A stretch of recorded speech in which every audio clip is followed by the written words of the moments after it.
क्या आप भी ऑनलाइन लेक्चर्स के टाइम ये प्रॉब्लम्स फेस करते हैं, जैसे कि किस स्पीड से लेक्चर देखना है, डिस्ट्रैक्शन से कैसे बचना है, या फिर नोट्स कैसे बनाएं, फास्ट फॉरवर्ड करके देख सकते हैं या नहीं देख सकते हैं, और रिवीजन कैसे करें? तो चलिए इन सारी चीज़ों का सोल्यूशन सबसे पहले तो अपनी एक स्पीड डिसाइड करके रखो कि किस स्पीड पर आप किस टीचर के साथ कंफर्टेबल हो, ईदर 1.5 टाइम्स और 1.75 टाइम्स। मैं आपको खुद से एडवाइस करूं तो जब भी आप थ्योरी पढ़ रहे हो ना, तो थ्योरी में आपको क्योंकि स्लो करने की ज़रूरत है। थ्योरी अगर अच्छे से समझ आ गई तो क्वेश्चंस आपसे फटाफट हो जाएंगे। तो थ्योरी में स्पीड कम ही रखना, फिर एक क्वेश्चन करना तो वहाँ से आपको समझ आ जाएगा कि क्वेश्चन कैसे करना है। फिर क्वेश्चंस में you can increase the speed up to 2 times. जब भी आप रिविजन करो तो स्पीड 1.75 या 2 टाइम्स कर लेना, उससे आपका टाइम भी सेव होगा, रिविजन भी फास्ट होगा और चीज़ें आप कनेक्टेड भी फील करोगे। जो भी डिफ़िकल्ट टॉपिक्स हैं उनमें स्पीड मत बढ़ाना। जब आपको पता है कि ये टॉपिक आपको अच्छे से समझ नहीं आया है या फिर आपको टफ लग रहा है, तो उसमें आपको स्लो डाउन करने की ज़रूरत है।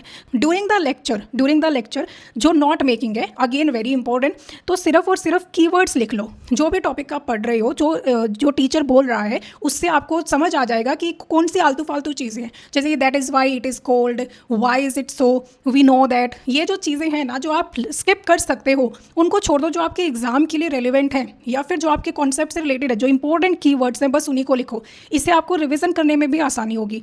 एक रफ नोटबुक अपने पास रखो ताकि जो भी फॉर्मूला आप पढ़ रहे हो उसी टाइम उसको रिवाइज कर लो। जैसे कोई फॉर्मूला आपने लर्न किया, उसी टाइम रफ नोटबुक में उस फॉर्मूले को खुद से लिख कर देख लिया, उससे वो ऑन द स्पॉट याद हो जाएगा, फिर आप उसको भूलोगे नहीं। एक ऐसा सेटअप रखो कि आप डिस्ट्रैक्ट ना हो। मेरे स्टूडेंट्स ये बोलते हैं कि जब वो लाइव लेक्चर देख रहे होते हैं तो 2 आवर्स का लेक्चर 2 आवर्स में ही फिनिश करते हैं, but later on recorded class जब वो देख रहे होते हैं तो 2 आवर्स का लेक्चर 4 आवर्स में फिनिश होता है। इसका रीज़न ये होता है कि एक तो बाहर की अगर साउंड्स आ रही हैं, बाहर कुछ चल रहा है, तो आपका दिमाग इंगेज होगा ही होगा। ये ह्यूमन टेंडेंसी है, ये सबके साथ होता है।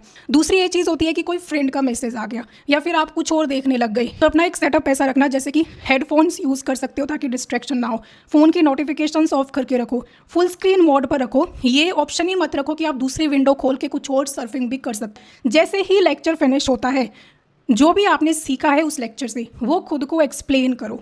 आप अपने सामने ऐसे कोई डमी पर्सन को भी इमेजिन कर सकते हो कि आप उसको ना समझा रहे हो कि टीचर ने इस लेक्चर में ये बताया था। ये बहुत ही इफेक्टिव टेक्निक होती है रिवीजन के लिए, ठीक है। जो भी टफ पार्ट्स हैं उनका उस वीडियो पर टाइम स्टाम्प आप मार्क कर सकते हो। फाइनली ये सब टिप्स अगर आप फॉलो करोगे तो आपका डेफिनेटली टाइम सेव होगा और आपके पास प्रैक्टिस के लिए ज़्यादा टाइम बचेगा, आपका रिवीजन बेटर होगा और आप थका हुआ भी नहीं फील करोगे लंबे से लंबा लेक्चर देखने के बाद भी।